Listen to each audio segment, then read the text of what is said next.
જમ્મુ કાશ્મીરમાં terror link મામલે 3 સરકારી કર્મચારી સસ્પેન્ડ, ઉપરાજ્યપાલે કરી મોટી કાર્યવાહી। જમ્મુ કાશ્મીરના ઉપરાજ્યપાલ મનોજ સિન્હાએ ટેરર લિંકના કારણે જમ્મુ કાશ્મીરના 3 સરકારી કર્મચારીઓને સસ્પેન્ડ કરી દીધા છે। સસ્પેન્ડ કરાયેલા કર્મચારીઓમાં જમ્મુ કાશ્મીર પોલીસનો એક કોન્સ્ટેબલ ફિરદોસ ભટ્ટ પણ શામેલ છે, જે પોલીસમાં રહીને લશ્કર માટે કામ કરતો હતો। જાણકારી અનુસાર ઉપરાજ્યપાલ મનોજ સિન્હાએ એક પોલીસ કોન્સ્ટેબલ, એક શિક્ષક અને વન વિભાગના એક કર્મચારી સહિત 3 સરકારી કર્મચારીઓને સસ્પેન્ડ કરી દીધા। ત્રણેય કર્મચારી અલગ અલગ આતંકવાદ સાથે જોડાયેલા મામલામાં જેલમાં કેદ છે। આ મોટી કાર્યવાહી ઉપરાજ્યપાલની અધ્યક્ષતામાં સુરક્ષા સમીક્ષા બેઠકના એક દિવસ બાદ કરવામાં આવી। બેઠકમાં ઉપરાજ્યપાલે પોલીસ અને સુરક્ષા એજન્સીઓને આતંકવાદીઓ અને પડદાની પાછળ છુપાયેલા આતંકી તંત્રને બેઅસર કરવા માટે આતંકવાદ વિરોધી અભિયાન તેજ કરવાનો આદેશ આપ્યો હતો।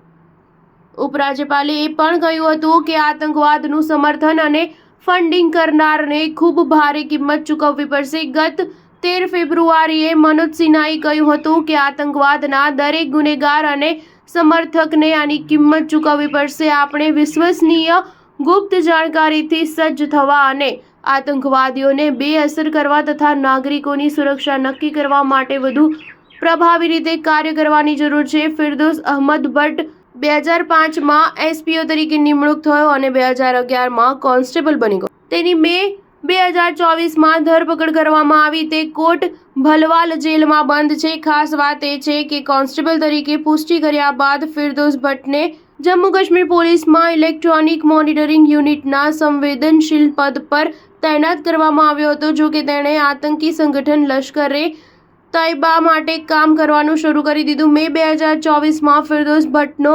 પર્દાફાશ થયો, જ્યારે 2 આતંકવાદીઓ વસીમ શાહ અને અદનાન બેગની અનંતનાગમાં પિસ્તોલ અને હેન્ડ ગ્રેનેડ સાથે ધરપકડ કરવામાં આવી હતી। સ્ટાર ન્યૂઝ 7 હંમેશા સચ્ચાઈની સાથે।